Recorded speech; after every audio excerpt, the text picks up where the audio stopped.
Live from New Delhi, you're watching DD India Live, India's voice to the world. I'm Preeti Kaur. Coming up in the next 30 minutes.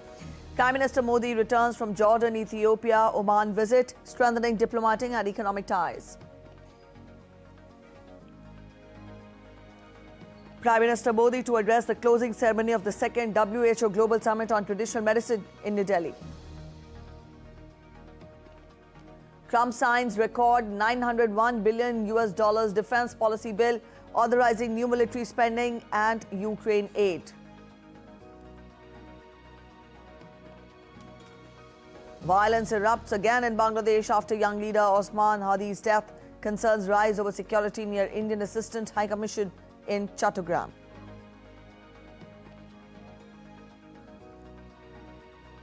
And in sports, India aimed to seal the series against South Africa in the fifth and final T20 in Ahmedabad. Proteas look to draw level.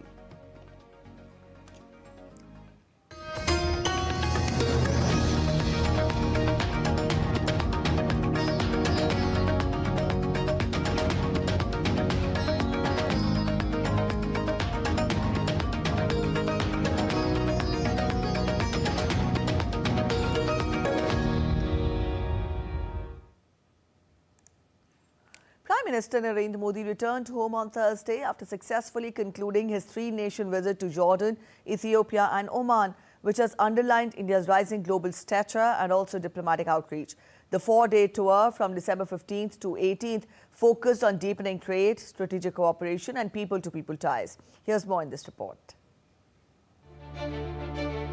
From the deserts of West Asia to the heart of Africa, India's diplomatic footprint is widening, confident, credible and consequential. Under Prime Minister Narendra Modi's leadership, India today is not just engaging the world, but shaping partnerships that reflect its rising global stature and voice of the Global South. That momentum was on full display during the Prime Minister's three-nation visit to Jordan, Ethiopia and Oman from December 15th to 18th. Prime Minister Modi was in Amman on December 15. His visit coincided with the 75th anniversary of India-Jordan diplomatic relations. Prime Minister held talks with Jordanian Prime Minister Dr. Jafar Hassan. Leaders discussed trade, defense, renewable energy and people-to-people links. PM proposed raising bilateral trade to $5 billion and linking Jordan's digital payments with India's UPI. Honorable Prime Minister was accorded ceremonial welcome at the airport. Later in the day, Prime Minister departed for Al Husseiniya Palace. At the palace, he was warmly welcomed by His Majesty King Abdullah II. Prime Minister was accorded a guard of honor at the palace. After this, both the leaders had a one-on-one conversation, followed by delegation-level talks. During this visit, India and Jordan signed MOUs on renewable energy, water management, digital solutions, cultural exchange, and a twinning agreement between Petra and Ellora. Prime Minister Modi and King Abdullah II addressed the India-Jordan Business Forum, focusing on boosting trade and investment ties. From Jordan, the Prime Minister travelled to Ethiopia. India and Ethiopia elevated ties to a strategic partnership, reaffirming cooperation as Global South partners for an inclusive world order. During this visit, Prime Minister Modi was also conferred Ethiopia's highest civilian honour, the Great Honour Nishan of Ethiopia. On December 17, the Prime Minister addressed a joint session of the Ethiopian Parliament. The two leaders met in one-to-one format, followed by delegation-level talks and banquet hosted by Prime Minister Abe. The two leaders had productive and wide-ranging discussions where they reviewed the full spectrum of the bilateral partnership. In the final leg of the tour, Prime Minister Modi visited Oman. India and Oman signed several MOUs, including a comprehensive economic partnership agreement and MOUs in maritime, agriculture and higher education. Besides, Sultan of Oman, Haitham bin Tariq, conferred upon Prime Minister Narendra Modi the Order of Oman for his exceptional contribution to India-Oman ties and his visionary leadership. Dedicating this award to the people of India, Prime Minister called this award a symbol of affection and trust between the people of India and Oman. Nishoy Roy's report for DD India.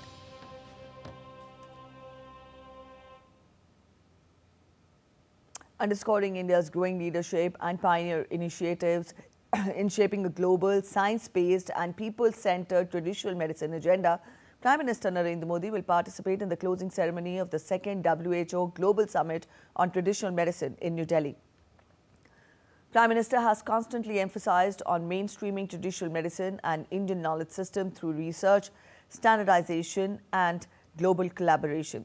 In line with this vision, during the program, Prime Minister will launch several landmark Ayush initiatives, including My Ayush Integrated Services Portal, a master digital portal for Ayush sector. He will also unveil the Ayush Mark, which is envisioned as a global benchmark for quality of Ayush products and services. On the occasion, Prime Minister will also release the WHO technical report. He will also release a commemorative stamp on Ashwagandha, symbolizing the global importance of India's traditional medicinal heritage. Prime Minister will felicitate the recipients of the Prime Minister's Awards for outstanding contribution to the promotion and development of yoga for the years 2021 to 25, recognizing their sustained dedication to yoga and its global promotion. He will also visit the Traditional Medicine Discovery Space, an exhibition which showcases the diversity, depth and contemporary relevance of traditional medicine knowledge systems from India and across the world.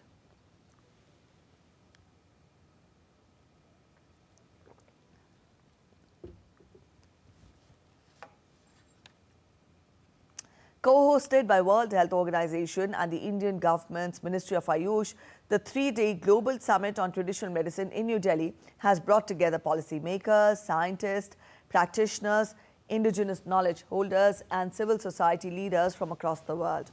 Participants showed enthusiasm about the event while appreciating the Indian government for organizing it. The Indian government has done a wonderful thing by enabling the WHO to come here and host this event. It's amazing, and it's amazing to see how India and the Ayush have already integrated so much of traditional medicine, where we lag behind actually in Europe, and we are trying to gain that momentum and get more funding to make sure that we have traditional medicines within all of our countries. The participants also highlighted the opportunity this summit is offering for like-minded people in this field to come together and exchange ideas. For me, being here is really an opportunity to learn and to see the broader, the bigger picture of the world, and to learn from the colleagues from the other continents and other regions how they are thinking, how they are perceiving, how they are developing all the different traditional methods. So people are the biggest resource. Let's get you updates on winter session of Indian Parliament now. Both houses of Parliament passed the Viksit Bharat Guarantee for Rozgar and Ajivika Mission Grameen Bill amid protests from opposition.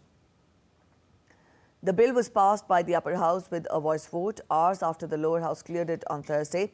It aims to replace the Mahatma Gandhi National Rural Employment Guarantee Act 2005.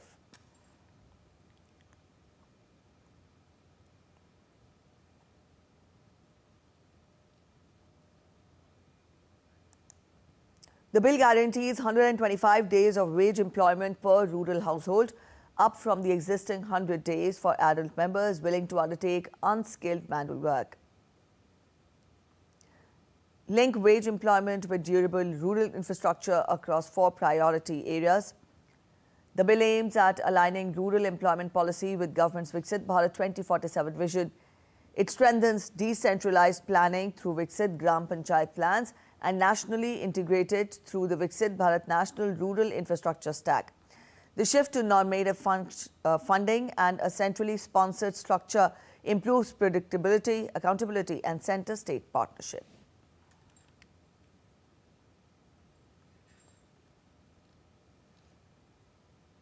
Massive protests broke out in several parts of Bangladesh, including Dhaka and Chittagong, following the death of July uprising organizer Sharif Osman Hadi in Singapore. Hadi, the convener of Inqilab Manch, died while undergoing treatment after he was shot in Dhaka on December 12th.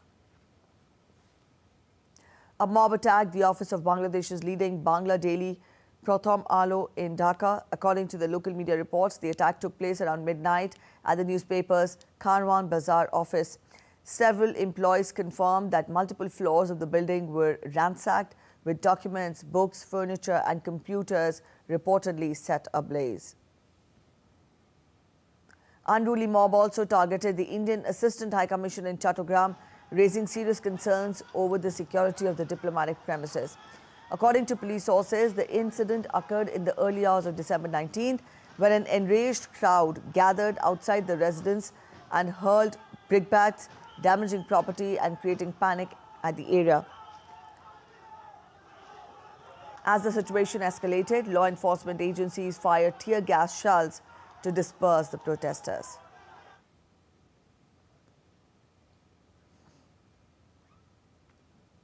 India has previously lodged a strong protest against what it has called the deteriorating security situation around its mission in Dhaka.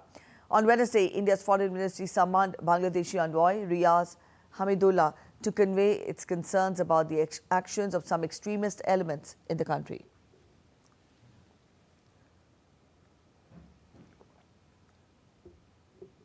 Our correspondent Naval Singh Parmar joins us from Bangladesh. Naval Singh, good morning. Get us a sense of the latest law and order situation in Bangladesh. We tell our viewers that protests had emerged after Hadi breathed his last.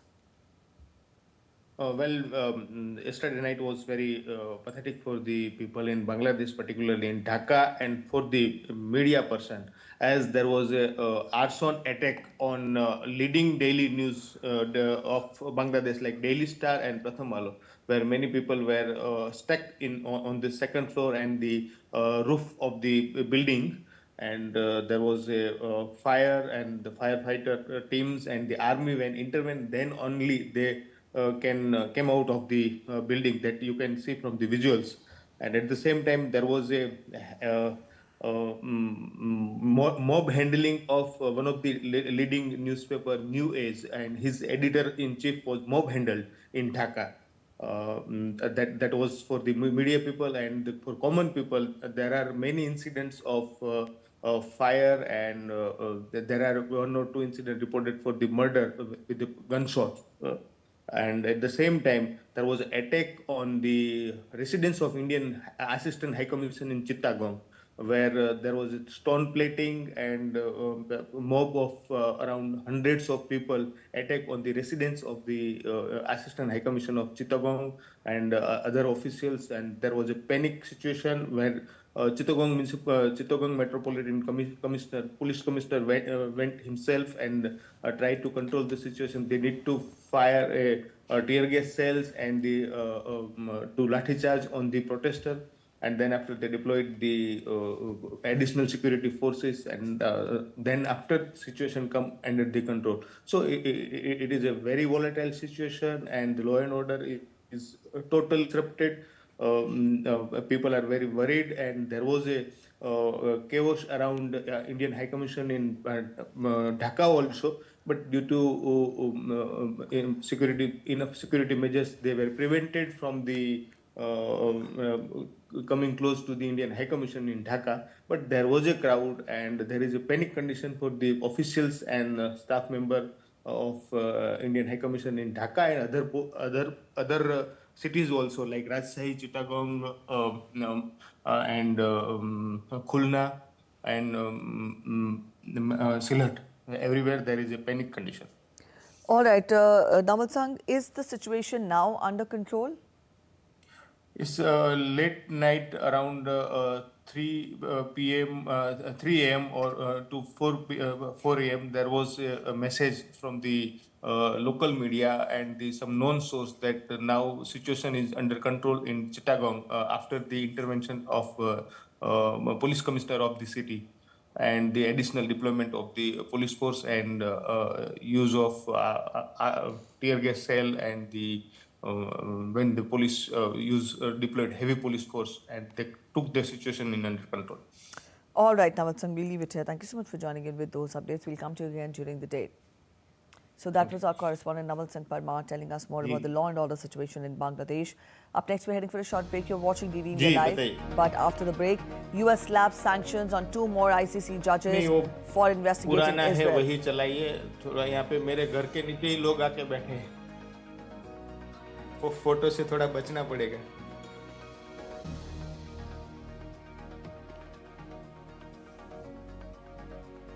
TikTok signs deal to create US joint venture ensuring the social video platform can continue operating in the United States. Special guests at the Rio de Janeiro aquarium amuse all. Stay with us to know who these special visitors were.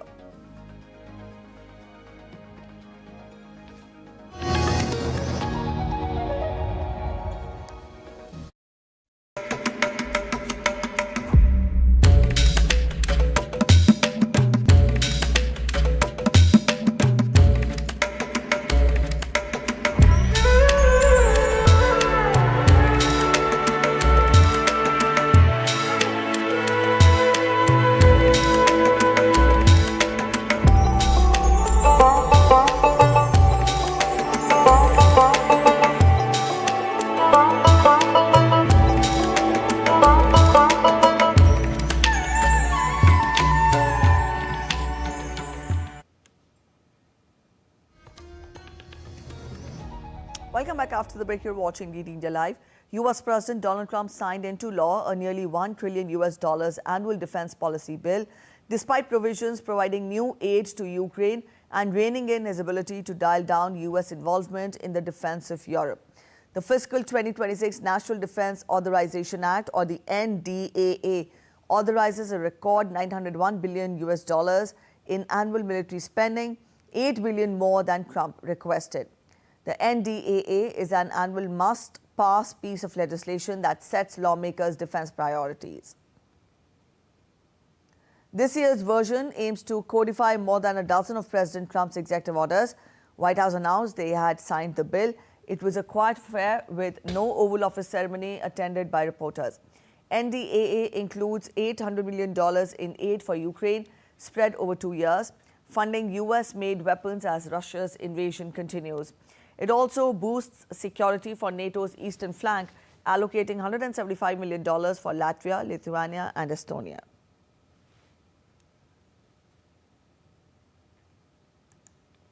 TikTok's Chinese owner ByteDance signed binding agreements with 3 major investors to sell just over 80% of the company's US assets to American and global investors to avoid a US government ban.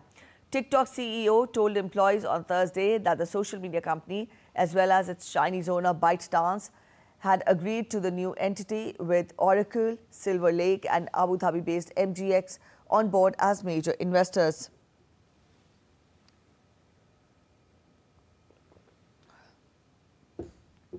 The deal is a major step towards resolving years of uncertainty about the short video app's future in the United States since August 2020, when the then-President Donald Trump first tried unsuccessfully to ban the app that is now used regularly by more than 170 million Americans. The deal, set to close on January 22nd, would end years of efforts to force ByteDance to divest its US business over national security concerns.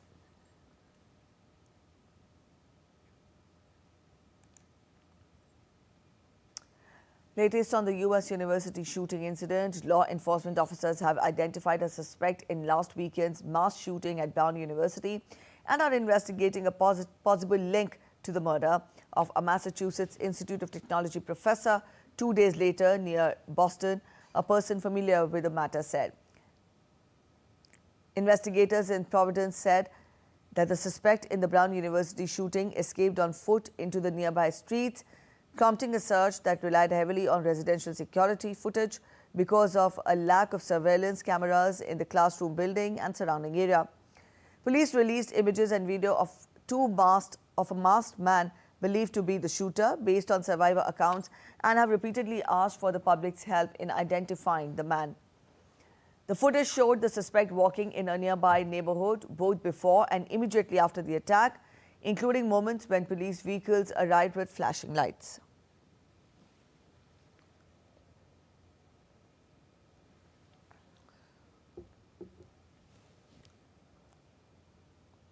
Seven people were killed on Thursday in the crash of a Cessna 550 business jet in Statesville, in North Carolina, including former NASCAR driver Greg Biffle. The plane crashed at the Statesville Regional Airport in North Carolina. The North Carolina Highway Patrol is believed said that it believed that Biful and members of his immediate family were among those killed, but because of a severe post-crash fire, a formal confirmation has not been completed. The plane was registered to a company tied to Biful. Greg Biful won 19 Cup Series races over 20 years. His final race on the circuit was the 2022 Geco 500 at Talladega. He was named one of NASCAR's 75 greatest drivers in 2023.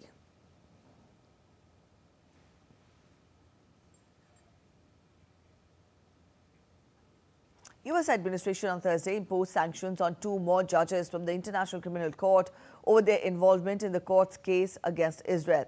The Trump administration has already imposed sanctions on 9 ICC judges and prosecutors and threatened to designate the court in its entirety if the ICC did not drop its charges against the Israeli leaders. Earlier this year, the U.S. administration sanctioned 6 other judges and the court's prosecutor, Karim Khan, and his 2 deputies.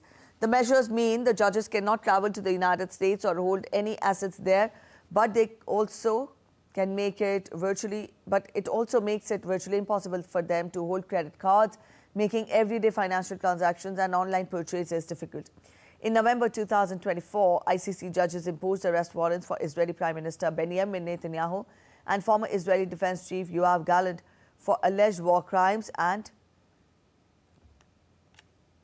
crimes against humanity during the Gaza conflict.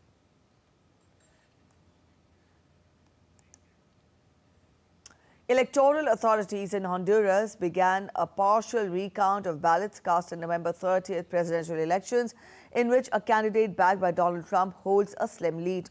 The Central American country has not yet certified results from the election, in which the U.S. president-backed Nasri Asfura threatened to cut aid to Honduras if he lost. The National Electoral Council announced a recount of some 2,800 tally sheets, representing nearly 500,000 of votes for inconsistencies. But the recount was delayed due to allegations of fraud by Asfura's rivals, which were dismissed by election observers from the Americas and Europe.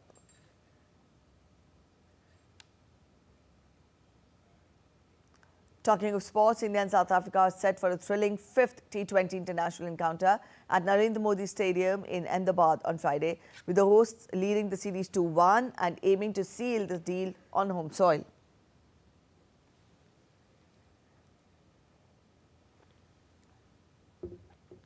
The 4th T20 international in Lucknow was abandoned due to heavy fog, leaving both teams eager to finish the tour on a positive note. India have enjoyed strong support at this iconic venue and will be hoping to capitalize on familiar conditions and the backing of a passionate home crowd. For India, the series decider not only represents a chance to wrap up the T20 international contest convincingly, but also provides valuable preparation ahead of major upcoming events like the T20 World Cup. The 2 teams have faced off 34 times in T20 internationals, and India have won 20 of those. South Africa have emerged victorious 13 times, while the game ended in a no result. And that was 1 game. Santa Claus swapped his sleigh for scuba gear at Aquarium in Rio de Janeiro, diving into South America's largest marine aquarium with Mrs. Claus. Carrying a Christmas tree, they swam across sharks, rays, and also tropical fish, turning the tank into a festive underwater scene. Christmas magic takes a new form here, and that's up on your screens.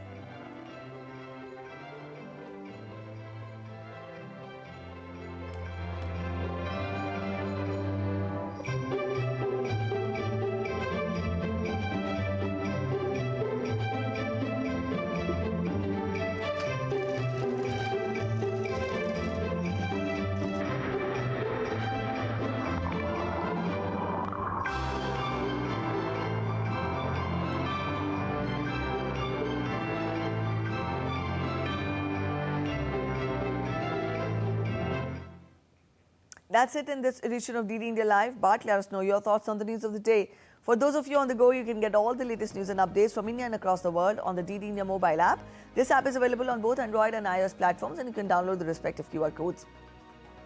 We'll be back with more news as it breaks here on DD India. I'm Preeti Kaur signing off, and from all of us here in Delhi, thanks for watching DD India Live.